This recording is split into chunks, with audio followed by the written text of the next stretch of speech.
자, 회의관리 1급 문제 11번부터 20번까지 한번 보겠습니다. 자, 회의관리 1급 문제 11번입니다.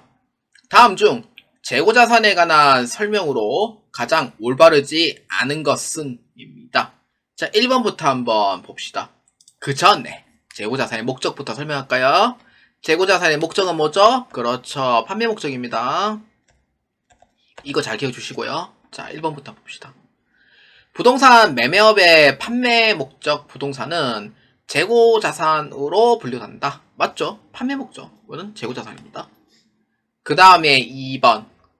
재고자산의 단가 결정 방법으로는 일반적으로 계속기록법과 실사법이 있다. 맞아요? 틀려요? 아니죠. 그렇죠. 이거 헷갈리면 안 돼요. 단가 결정 방법은요, 5가지가 있어요. 그렇죠. 개별법, 선의선출법, 그 다음에 후의선출법, 이동평균법, 총평균법. 근데 그거 외에 또 2가지가 또 있어요. 뭐냐면은 소매제거법하고 매출가격환원법이라고 있거든요. 그거는 특수한 사항이다 보니까 제외. 그래서 단가 결정 방법은 5가지 이렇게 됩니다. 그러면은 계속기록법하고 실사법은 뭐에 대한 부분이에요? 그렇죠. 이건 수량결정 방법이에요. 언제? 12월 말에 결산 시에 이제 하는 방법. 수량결정 방법입니다. 이렇게 돼요. 자, 그 다음 3번입니다. 재고자산의 제조원가는 보고 기간 말까지 제조 과정에서 발생한 직접 재료 원가, 직접 노무 원가, 제조와 관련된 변동 및 고정 제조 원가, 체계적인 배부액을 포함한다. 이거는 이제 물건을 만들 때 해당하는 부분이죠. 그래서 제노경이라고 부르죠. 이거를 제노경. 제로경이 아니고 제노경입니다. 자, 제노경 같은 경우에는 다 이제 여기서 이제 다 자산에 해당이 되죠. 그래서 아니다. 그냥 재고자산에 물건을 만드는 과정에서 다 포함을 합니다. 그래서 3번은 맞습니다. 자, 그 다음 4번. 재고자산에는 상품, 제품, 제공품, 원재료 등이 포함한다. 그렇죠. 맞죠. 순간에 틀린 줄 알고. 상품, 제품, 제공품, 원재료 등이 포함된다. 맞습니다. 그래서 이에 틀린 거 몇 번? 2번으로 체크해 주시면 됩니다. 반대로 얘기한 거죠. 단가 결정 방법에 대한 설명, 수량 결정에 있는 방법. 그러니까 이거 헷갈리지 않도록 조심하시기 바랍니다. 자, 회의관리 1급 문제 12번입니다. 다음은 2021년도 12월 말 현재 주식회사 3일의 재고자산 관련 자료입니다. 주식회사 3일의 재무상태표에 표시되는 재고자산 금액은 얼마인가? 입니다. 이제 조정이죠. 말 그대로. 재고자산에 해당하는, 그러니까 기말재고액 조정에 해당하는 파트인데, 자, 선적지 인도조건, 도착지 인도조건 이런 얘기 있잖아요. 그런 부분입니다. 자, 첫 번째 거 한번 봅시다. 실사를 통해 확인한 참고 재고 만원. 그렇죠. 있는 거는 이제 기말 재고에 포함이고, 없는 거는 하면 안 돼요. 그 다음 2번. 시송품 중 매입 의사 표시가 되지 않은 상품. 내가 사겠다는 의지가 없죠. 그래서 일단은 재고에 다 포함시켜줘야 돼요. 의사결정 안 하는 거는.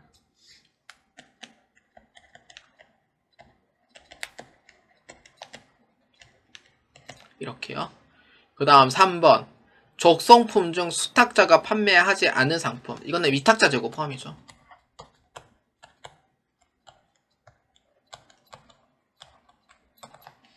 왜? 위탁자가 이제 실질적으로 갖고 있는 재고 있는 사람이고, 수탁자는 대신 판매해주는 사람이에요. 그래서 그 재고를 안고 가진 않아요. 재고를 산 게 아니고 대신 판매해줄 테니 우리는 그 수수료만 받겠다라는 목적인 거예요. 그래서 위탁자 재고에 포함하는 거예요. 그 다음에 운송 중인 매입 상품 4만원, 선적지 인도 기준 25,000원, 도착지 인도 조건 15,000원. 운송 중인 매입 상품에 대한 부분의 기준은 누구예요? 그렇죠. 선적지 인도 조건이 매입자 기준인 거예요. 매입자 기준이니까 당연히 포함하고, 매출자 기준에서는 이미 지금 금액이 포함이 돼 있거든요. 그렇기 때문에 얘는 빼줘야 돼요. 근데 만약에 금액이 이제 표시가 안 돼 있다라고 하면은 냅두면 되는데, 금액이 표시가 돼 있으면은 얘는 빼줘야 되는 게 맞아요. 그래서 얼마? 25,000원만큼 해주면 돼요. 그 전체 금액에서 15,000원 빼도 되는 거죠. 그래서 얼마? 6만원, 85,000원이 됩니다. 그래서 12번에 답 몇 번이에요? 맞습니다. 4번으로 체크해 주시면 되겠습니다. 자, 회의관리 1급 문제 13번입니다. 단기 중 물가가 계속 하락하고 기말 재고 수량이 기초 재고 수량 이상이라고 가정할 때 선입 선출법, 후입 선출법, 평균법 의한 크기를 이제 비교한 내용으로 올바른 것은입니다. 그러니까 물가가 계속 하락하고 있다. 이 부분이 포인트예요. 하락하고 있다. 그리고 기말재고 수량이 기초재고 수량 이상이라고 할 때 그 기말재고 수량이 200개고 기초재고 수량이 100개라고 이렇게 이제 치면 돼요. 근데 가장 큰 포인트는 물가 하락이에요.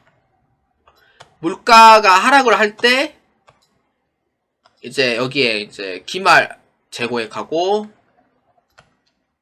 단기 순이익이 남는 순서. 근데 반대로 물가가 올라갈 때는 선입이 가장 크죠. 그러니까 물가가 하락할 때는 어느 게 더 커요? 반대로? 그렇죠. 후입이 더 클 수밖에 없죠. 후입. 그 다음에 총평균법. 그 다음에 이동평균법. 그 다음에 선입선출법. 이 순으로 들어가요.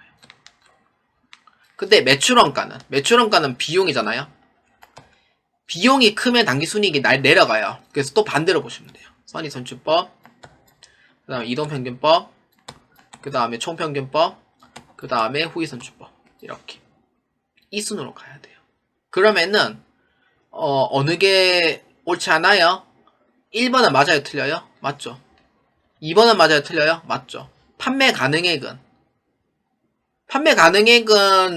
오히려 똑같은 금액이라고 했을 때는 맞는 얘기가 돼요. 그러니까 판매 가능액은 기초 재고액 플러스 단기 순 매입액이잖아요. 이거는 수량을 또 같게 해줘야 돼요. 수량 같게 해줘야지 수량이 같았을 때 가정을 하면은 이 사항이 나와요. 똑같이. 수량을 똑같이 했을 때. 그러니까 금액만, 그러니까 처음에 500원 구입하고 그냥 400원, 300원, 200원, 100원 이렇게 떨어뜨리는 거예요. 그러면은 당연히 이제 이 결과치가 나오는 거고, 판매 가능액은 수량이 동일하게 나와야 돼요. 무조건. 그래야지 판매 가능 금액은 수량이 동일하게 나옵니다. 무조건. 근데 단기 순이익은 반대로 되는 거죠.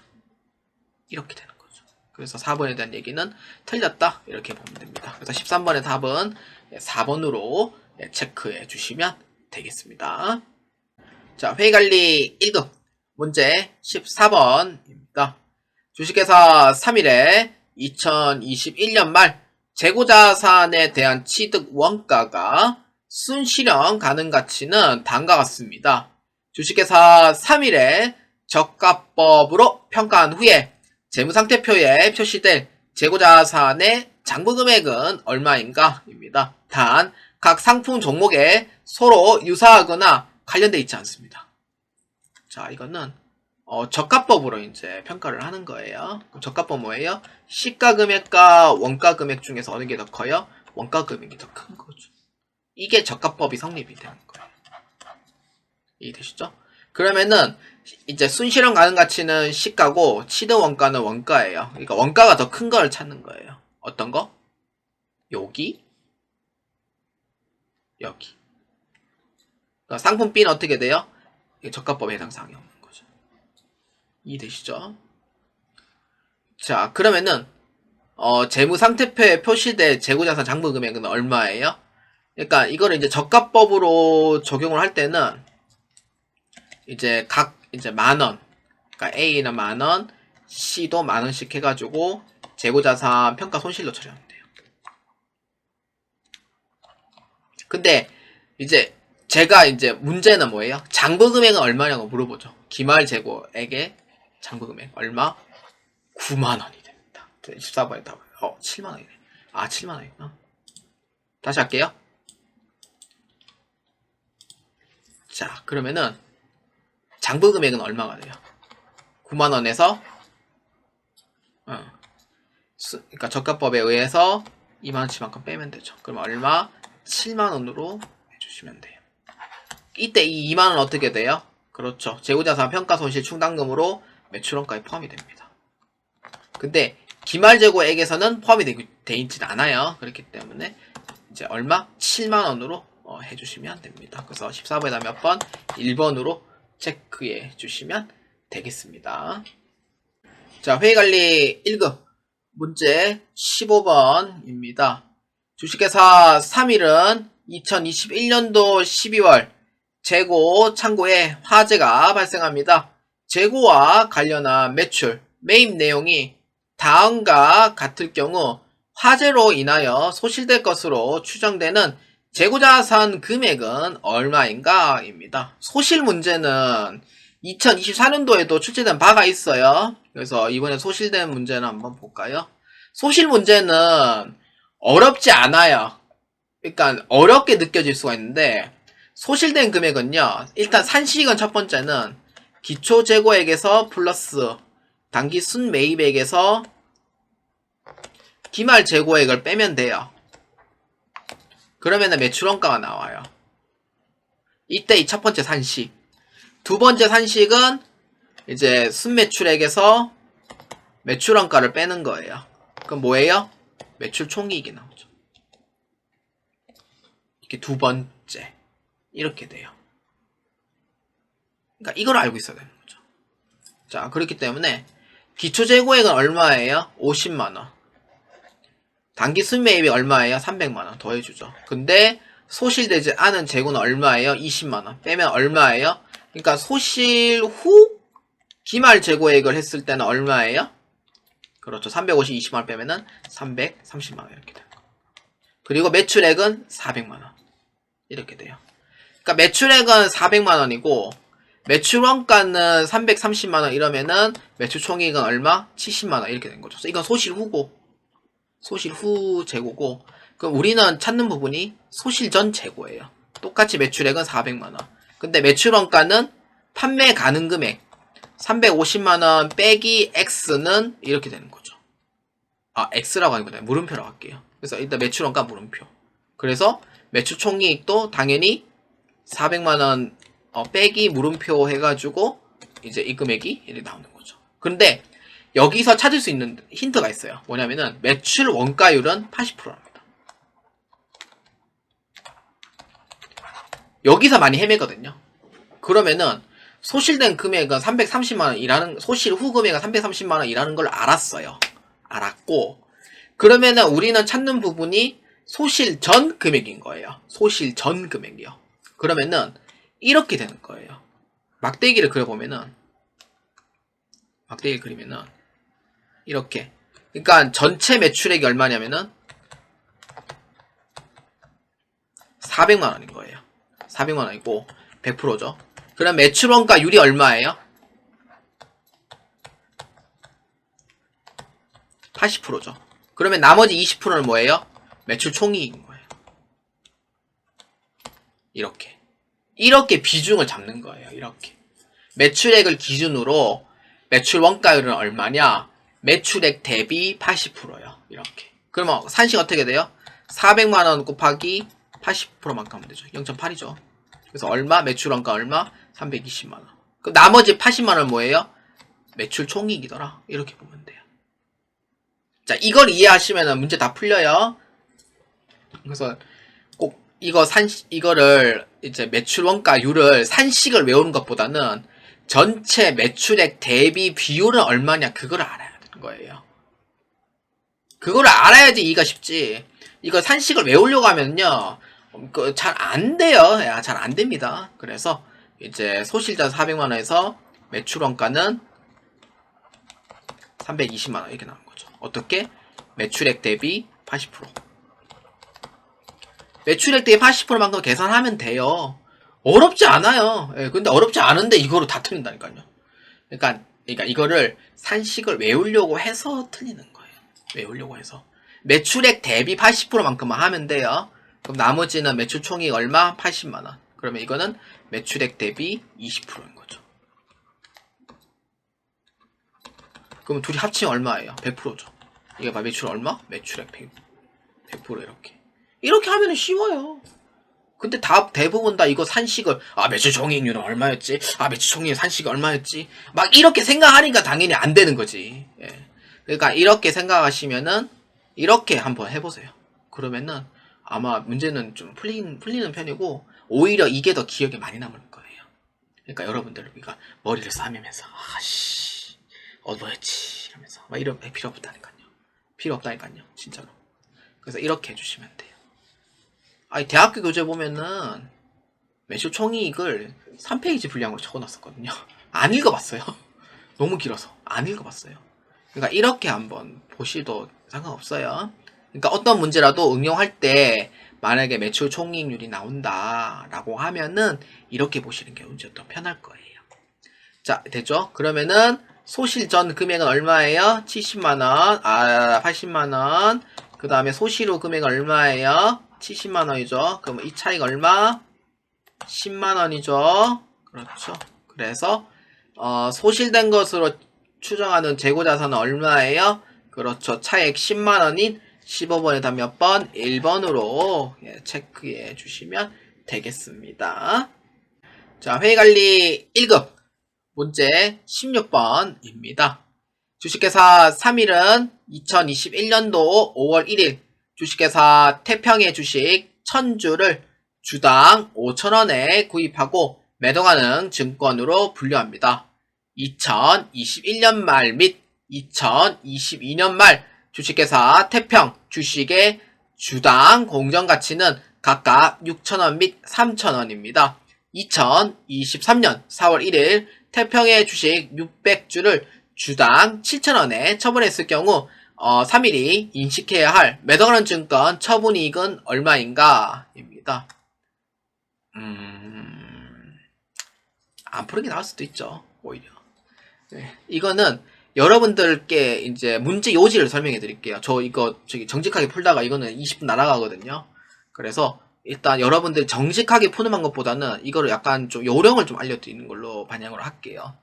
2022년도 또 똑같이 했고 2023년도 똑같이 하고 회의관리 2급도 똑같이 설명했고요. 자, 이거 매도하는 증권 처분이익인데 단기 매매 증권은요. 단기 매매 증권은 기초랑 처분이랑 해가지고 최근 2개 것만 해서 조정을 해주시면 돼요. 근데 매도하는 증권은 달라요. 매도하는 증권은 투자할 때부터 몇 년간 평가를 하죠.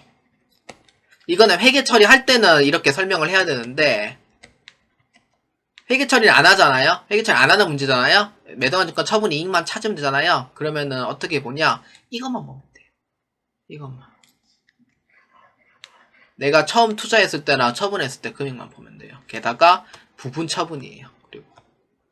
그래서 1000주를 했을 때보다는 똑같이 600주를 했을 때 가정을 해서 금액을 한번 적어봐요. 그러면 얼마 했어요? 600주에 5,000원만큼 투자한 거죠. 그래서 얼마? 300만원이죠. 이렇게 되죠. 평가는 아예 그냥 무시해요. 야, 나는 5,000원부터 시작을 해서 7,000원에 올랐으니까 난 판매했어요 라는 의미로 해석해 주면 돼요. 이게 매도하는 증권이에요. 이해되시죠? 이렇게 하세요. 그냥 이거 회의관리 1급 할 때는. 그러니까 쓸데없는 부분 뺄게요. 오늘은. 그래서 이렇게 해서 600주 그러니까 7만원 7,000 해가지고 얼마? 420만원. 이거 뭐예요? 딱 봐도 이익이야 손실이에요? 딱 봐도 이익이죠. 얼마? 120만원만큼 더 받은 셈이 되는 거죠.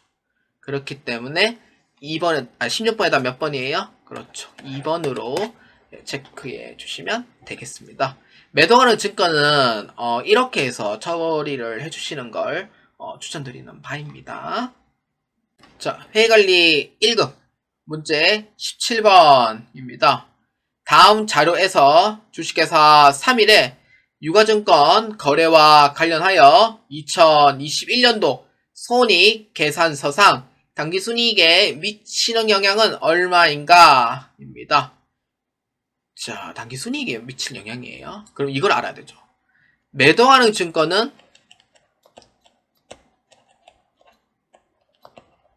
처분 시 당기순이익이 발생한다. 이런 부분. 그러니까 평가할 때는 자본이기 때문에 그 단기순이 발생 안 해요. 그 다음에 단기 매매증권인 경우에는 그 다음에 평가 시, 그 다음에 처분 시, 단기순이익이 발생을 한다. 이렇게 먼저 체크를 해주시고 문제를 꼭 접근해 주시는 걸 추천드립니다. 네, 맞출 수 있는 문제예요. 자, 봅시다. 2021년도 12월 1일 단기 매매증권으로 주식회사 용산의 주식 100주를 만원에 취득하였으며 취득과 직접 관련되는 거래 원가는 1000원이 발생했다. 이 수수료 비용 어떻게 해줘야 돼요? 별도예요? 포함이에요? 그렇죠. 이거는 별도이기 때문에 그래서 그 취득 원가에 포함시킬 필요는 없어요. 그래서 100주를 만원이니까 얼마예요? 100만원이더라. 이렇게 보면 돼요. 내가 투자 금액이죠. 자, 투자 금액이고 그 다음에 12월 15일 50주를 13,000원에 처분합니다. 부분 처분이죠. 그렇기 때문에 장부 금액은 얼마예요? 50주에 만원? 50만원. 그 다음에 내가 처분하는 금액 얼마? 50주에 13,000원. 이게 계산기를 이용을 한 게 오히려 더 나아요. 65만원. 이렇게 되죠. 이렇게 되죠. 그러면은 내가 투자 금액 대비 얼마? 15만원만큼 이익이 되는 거죠. 이렇게 되는 거예요. 그 다음에 12월 말 평가 금액 얼마? 14,000원이에요. 그래서 장부 금액은 얼마? 50주만큼 남았으니까 50만원이고 그 다음에 이제 평가 금액은 얼마? 50주에 14,000원만큼 해주면 되죠. 70만원입니다. 그렇기 때문에 가치가 어떻게 돼요? 그렇죠. 20만원의 가치가 올랐던 거죠. 그래서 뭐예요? 이익이 되는 거예요. 그렇기 때문에 두 개 합치면 얼마? 처분이익과 평가 이익이죠. 그래서 얼마? 두 개 합치면 20만원. 15만원.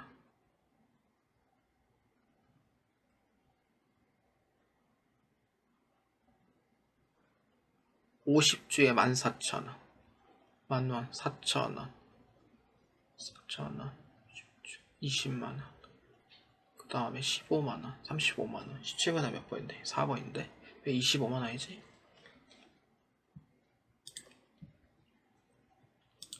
이건 단기 매매인데? 65만원. 50주 곱하기 만원이면 50만원 아닌가? 65만원. 15만원. 이 문제 잘못된 것 같은데?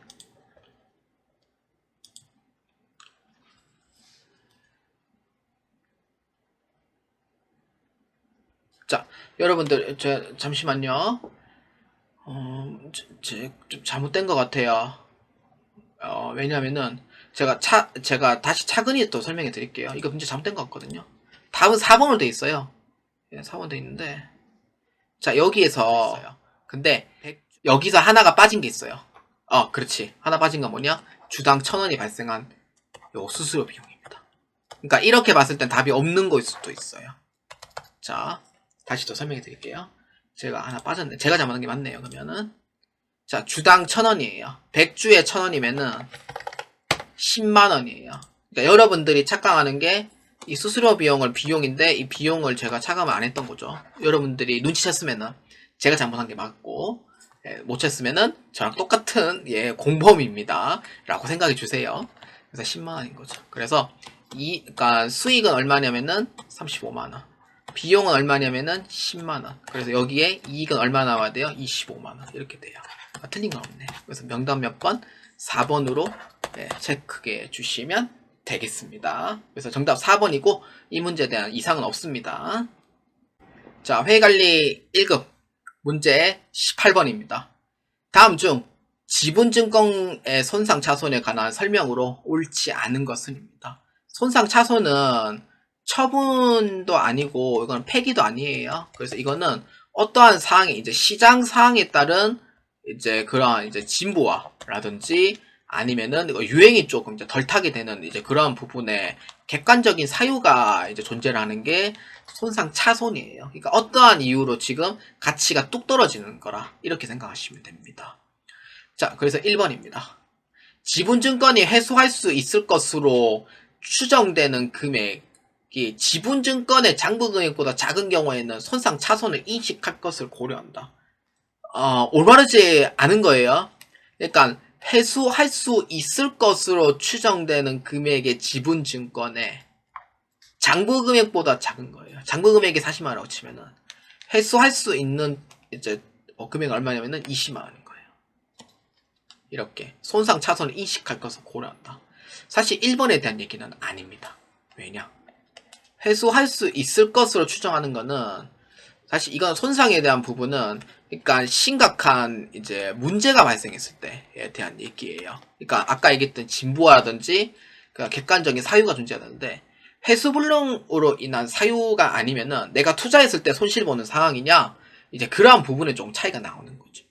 그래서 1번에 대한 해당하는 부분은 좀 손상차손에 대한 부분에서는 맞진 않다 이렇게 말씀드리고 싶습니다. 그래서 1번은 아닙니다. 자, 그 다음 2번 지분증권의 손상 징후에 대한 검토 보고는 보호기간 종료일마다 이루어져야 한다. 맞습니다. 항상 언제? 12월 31일에 손상 징후를 이제 고려를 하는 거죠. 그래서 맞습니다. 그 다음 3번 지분증권의 손상 차손은 당기 손익에 반영한다. 맞습니다. 이거는 이제 비용으로 해가지고 이제 봐야 되고요. 그러니까 회복을 했을 때는 또 이제 회복하는 이제 그런 계정 과목으로 사용을 하셔야 됩니다. 그 다음 4번 손상 차손이 발생하는 경우 당해 지분증권과 관련된 미실현 보유 이익이 남아있다면은 그 미실현 보유 이익을 제거를 해서 지분증권의 장부 금액을 감소한다. 이게 조금 말이 좀 어렵긴 한데 저는 IFRS 이제 송상현 교수님 거 이제 책을 보면서 공부를 할 때 그 손상 차손인 경우에는 특히 매도하는 증권 있죠. 매도하는 증권은 손상도 고려하면서 평가도 같이 해요. 평가를 먼저 하고 그 다음에 손상을 하거든요. 그러면은 미실현 보유 손익이 남을 때는 이걸 상계 처리를 하고 그 다음 처리하셔야 돼요. 이렇게 돼요. 이게 순서가 있어요. 이거는. 그래서 미실현 보유 손익이 남아있다면은 미실현 보유 손익부터 먼저 없애고 그 다음에 손상 처리를 하는 걸로 돼 있어요. 평가는 계속 합니다. 똑같이. 그렇기 때문에 맞아요 틀려요? 맞다 이렇게 보시면 됩니다. 그래서 가장 올바르지 않은 거는 몇 번? 1번으로 체크해 주시면 됩니다. 그러니까 내가 돈을 못 받을 것 같다라는 의미에서 해석을 하는 게 손상이 아니고 심각한 상황이 발생했을 때 그러니까 이 회사의 가치가 갑자기 뚝 떨어지는 이제 뭐 예를 들어서 이제 상장 폐지 위기다 뭐 이런 느낌 있잖아요. 그러한 부분에서 이제 손상 인식은 하는데 그러니까 내가 돈 못 받을 거를 인식을 해가 손상 차손은 아니라는 거예요. 그래서 답은 1번으로 체크를 하는 겁니다. 자, 회계관리 1급 문제 19번입니다. 2021년도 초에 장기 매매 차익을 얻을 목적으로 액면금액 10만원에 회사채 9만 5천원에 취득합니다. 회사채의 2021년 말 공정가치는 9만 7천원이며 9만 4천원에 매각합니다. 그래서 2022년도 초에 처분손익은 얼마인가 입니다. 이거는 제가 보기에는 이건 매도하는 증권에 대한 부분이에요. 그러니까 사채를 적극적인 보유를 안 하는 거거든요. 1월 사항이 될 거고 그 다음에 회사채를 9만 5천원에 취득을 합니다. 액면이자율 8%에다가 그래서 공정가치는 9만 7천원이에요. 근데 9만 4천원에 매각을 하죠. 그러면은 회사채 9만 5천원에 해당하는 부분에 유효이자율이 10%면은 9만 5천원에 10%하면 9,500원이에요. 그 다음에 액면이자율은 8%죠. 시장 이자율의 8%, 아니다, 액면금액이 8% 얼마? 8,000원. 그래서 얼마? 1,500원. 이렇게 되는 거예요. 그럼 가치는 얼마? 96,500원. 근데 평가했을 때 금액 얼마예요? 97,000원인 거예요. 장부 금액은 96,500원. 그러면 500원만큼 어떻게 돼요? 가치가 올라서 내려갔어요? 올라간 거죠. 그래서 평가 이익이 되는 거예요. 그러면은 2022년도 1월 1일에 금액이 어떻게 돼요? 97,000원 올라가는 거죠. 이렇게. 그러고 나서 10%만큼 하면은 9,700원에 그 다음에 액면이자 8%니까 8,000원 이렇게 돼요. 그럼 얼마? 1,700원. 이렇게 돼요. 근데 94,000원에 매각을 해요. 이렇게. 근데 사실상 뭐 94,000원에 매각하면은 10% 사실 이거는 뭐 큰 의미는 없죠, 사실은. 큰 의미는 없기 때문에 97,000원하고 94,000원에 매각을 할 때 차익은 얼마예요? 3,000원이에요. 이때 평가이익 얼마 있어요? 500원인 거예요. 근데 장부금액 97,000원에 매각 94,000원이면은 3,000원 차익은 뭐예요? 손실인 거죠. 근데 이익이 있어요. 평가이익 500원만큼 빼면 되죠. 그래서 얼마? 처분 손실 얼마예요? 그러면 2,500원이더라. 이렇게 보면 돼요. 그럼 19에다 몇 번? 4번으로 체크해 주시면 되겠습니다. 그래서 이 문제는요, 이제 현재 가치를 따져가지고 할 필요는 없고요. 그러니까 분개를 하자면은 이렇게 돼요. 자, 2022년도 1월 1일에 장부금이 97,000원이죠. 평가이익이 500원이 존재합니다. 그러면은 처분했죠. 94,000원에. 그럼 차변에 보통예금을 94,000원에 받는 셈이라고 치고, 그럼 대변에 매도하는 증권 97,000원 이렇게 돼요. 그럼 3,000원 차익이 남잖아요. 근데 평가이익은 어떻게 해줘야 돼요? 처분했을 때 다 상계 처리하고 끝내야 되는 거죠. 그래서 500원 차변. 그럼 나머지는 뭐예요? 처분 손실이 되는 거예요. 그래서 얼마? 2,500원 이렇게 되는 거예요. 그래서 정답 몇 번? 4번이더라. 이렇게 체크를 해주시면 되겠습니다. 자, 회의관리 1급 문제 20번입니다. 다음 중 채무증권의 회계 처리에 관한 설명으로 가장 올바르지 않은 것은 입니다. 자, 1번입니다. 모든 채무증권의 최초 인식 시 공정가치로 측정하며 취득과 직접 관련되는 거래원가는 비용으로 인식합니다. 그러니까 모든이라고 돼 있을 부분은 대부분 19.9% 다 틀려요. 그러니까 최초 인식 시 공정가치로 측정을 하는 건 뭐 틀린 얘기는 아닌데, 취득과 직접 관련된 거래는 비용으로 인식한다. 이 부분이 틀렸죠. 어떻게? 부대비용으로 원가에 포함을 한다. 이렇게 해줘야지 맞는 내용이 돼요. 그래서 1번에 대한 내용은 맞아요, 틀려요? 틀리다 라고 보시면 됩니다. 그 다음 2번. 단기 매매증권은 보고기간 종료일 현재의 공정가치로 평가하며 항의 단기 매매증권에 대한 미실현 보유 손익은 단기 매매증권 평가 손익으로 회계 처리한다. 맞아요, 틀려요? 다 아시는 내용이죠? 맞습니다. 그 다음 3번. 만기 보유 증권은 공정가치로 평가하지 않고 삼각구 원가로 평가한다. 그러니까 평가 안 한 거 맞습니다. 만기 보유 증권은 평가 안 하죠. 그래서 현재 가치로 하는 유효이자율법에 의한 삼각구 원가 이렇게 처리해야 돼. 그 다음 4번. 매도하는 증권은 보고기간 종료일 현재 공정가치로 평가하며 당해 매도하는 증권에 대한 미실현 보유 손익은 기타 포괄 손익 누계액으로 처리한다. 맞아요, 틀려요? 미실현 보유 손익이죠. 맞습니다. 그래서 이에 틀린 거 몇 번? 1번으로 체크해 주시면 되겠습니다.